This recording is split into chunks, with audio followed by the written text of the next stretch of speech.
Today we are back out here with my 1974 Volkswagen Baja Beetle, and we're going to be looking at the doors and the locks on the doors more specifically, because basically when I bought this car it's got two doors from two different Beetles on it, and the key doesn't work in the driver's side door, it only works in the passenger side door. So let me show you what I mean, and then we'll get into getting the locks off, and I'll show you how I plan to rekey the locks myself. So this is the passenger side door, and as you can see, so this is some of the original paint, and this is the colour that the Beetle was originally. You can see some of the paint sort of around other parts of the body, so it's this nice sort of, don't know what they call that, like eggshell blue or baby blue, something like that. And this side is a much darker blue. It's a different door for a different Beetle, and it's unlocked at the minute, as you can see in there, but if I get the key for the Beetle and put that in there, it doesn't move.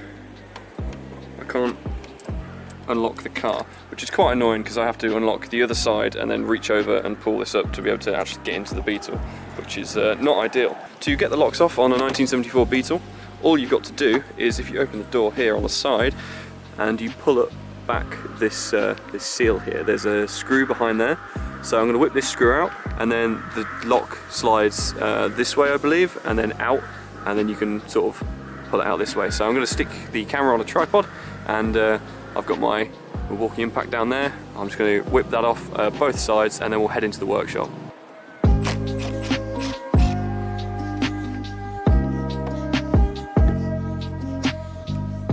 So I've got my two door handles here. This is the original one that works, and this is the one from the other door. And as you can see, if I grab my key and I whip this key into the one that works, it works perfectly fine. And the one that doesn't work is this one. So I'm going to whip the lock barrels off. This is really easy to do. All you need is a flathead screwdriver.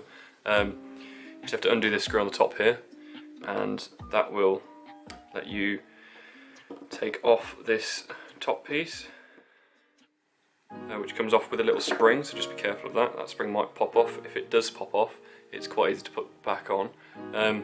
And then under here, if you just give, oh, mine's just fallen out, but if you just give this here a little push down, the whole lock barrel will come out. And just be careful of this, because there's some small pins and some springs that will fall out if you're not too careful. So I've got both of the lock barrels out now. If I grab my key, I'll just show you how they work. So essentially, when you put the key in, one of the pins, you can just pull them out here. So if I just give this one a slight pull, it will come out.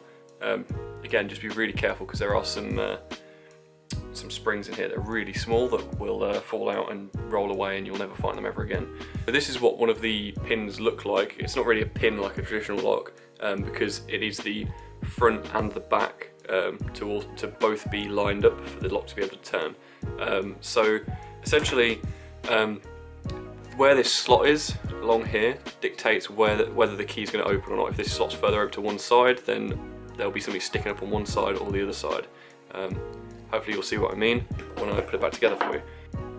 So if I just put this pin back in here, when I put the key in, you'll see all of these pins, hopefully, as long as I get it the right way around, all these pins should be sucked in so that they're nice and flush, like so.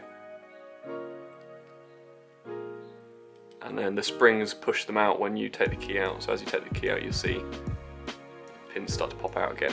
And all that does, that whole mechanism, is it sits inside the door handle, and in there you'll see there are two flats. There's a flat sort of on this side just here, and there's also a flat on the other side there. And those pins sticking out one side or the other basically just stop the key from turning if the key doesn't match the lock. So what I'm going to try and do to rekey these is I'm going to compare the pins from the lock that works to the lock that doesn't work, and if some of them can be switched around so they're in a different order to make them match the key better, then I'll do that. And if there's any that don't match altogether, I will file them out, file that slot out in the middle, and basically keep going like that until when I put the key in this lock, they will line up like they do on the other one. So as you can see at the minute, when the key's in there, there's a couple of pins here, this one here, and a couple on the back that don't quite line up very well. And they basically just stop the lock from turning.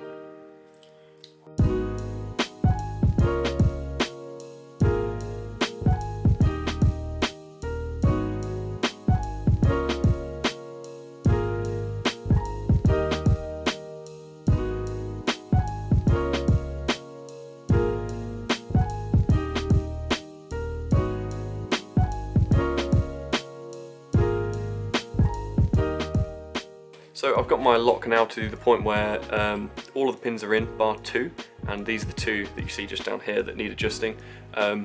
So the other pins, when they're in there, I can put this barrel into the lock, into the handle, sorry, and it turns fine. And then if I take the key out a little bit, it then doesn't turn until I put the key back in, and then it turns fine. So that is exactly what we're after, and it was pretty easy to do. And the way that I did it was I basically just took all of the pins out of here, there's 9 in total, all the pins out, and put them in, picked one at random, and just put it in each of the holes until I found a place where when you put the key in, it's not sticking out at all, because it's the pins sticking out that give you issues and make the lock not open. So I also was bearing in mind the direction that the spring pushes them in, because there's 4 holes on one side and there's 5 on the other side, and the little holes you see are where the springs go. So, like for example, this has got 5 holes here, 5 springs in here pushing this way, pushing the pins up. So that means they push against the back of the key. So where they were in there, I was just getting my fingernail in there on the other side of the pin, because you can see both sides, and just pushing it up against the back of the key to make sure there was no movement in there. And as long as there's no movement against the key, then that's a good fit and the pin will work in there. If not, then you're going to have to file it down. You can either file out the slot, or if you're out of options, you can file out the, just put the pin in and file it until it's flush with the top of the lock barrel here. So what I'm going to do, if I put in these pins now, I'll show you what happens. So they go in what I'm calling the bottom. I've basically just said, if you look at the lock barrel, there's a smaller gap on one side to the other. So I've said when the smaller gap is at the bottom, this side is the top, and this is the bottom. Just so that I have a point of reference, so I know which way round the lock is. And then that leaves us with 4 pins on the top and 5 pins that go in from the bottom. Just makes the whole process a little bit easier, and you can keep track of where the pins are a bit easier. So I've put in pins, what I called 7 and 9, so I've numbered them based on the 4 at the top, so 1, 2, 3, 4, going from the front to the back. So 1, 2, 3, 4, and on the bottom 5, 6, 7, 8, 9.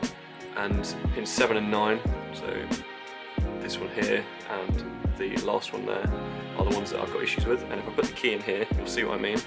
So at the minute you see there's lots sticking out, and just for reference, the little shoulder on the key points towards the bottom of the lock. So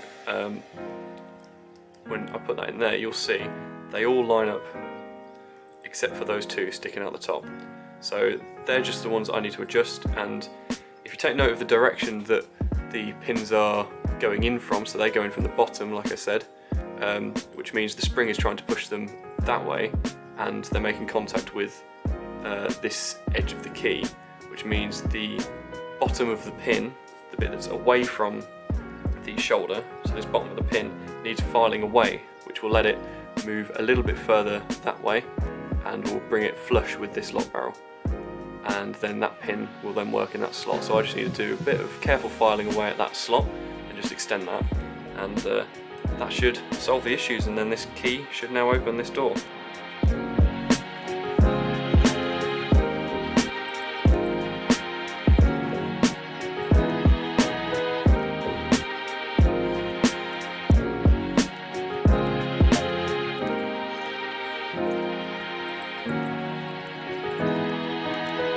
So I've got my lock installed back in the Beetle again, and it all works perfectly. I'll show you now. So I can actually lock and unlock the car, key goes in fine, and I can lock and unlock the car from outside now, which is fantastic. Couple of things that I learnt whilst doing this. First thing is that I didn't actually need the other lock off the door. I could have left it on there quite happily and it wouldn't have caused any issues. I didn't need to depin it. I only really needed the key and the lock that I wanted to repin. So that should save you a bit of time. You don't need a working key, you just need a way to get into the vehicle to take the door handle off and the lock barrel out, and then you can rekey it to any Beetle key. So I hope that this video has helped some of you guys that are out there looking to rekey a door or find a way to rekey one of these old classic car doors. It's not actually that difficult. I think a lot of people shy away from it because it seems quite complicated, but it's really not. Thank you so much for watching, guys, and I'll catch you in the next video.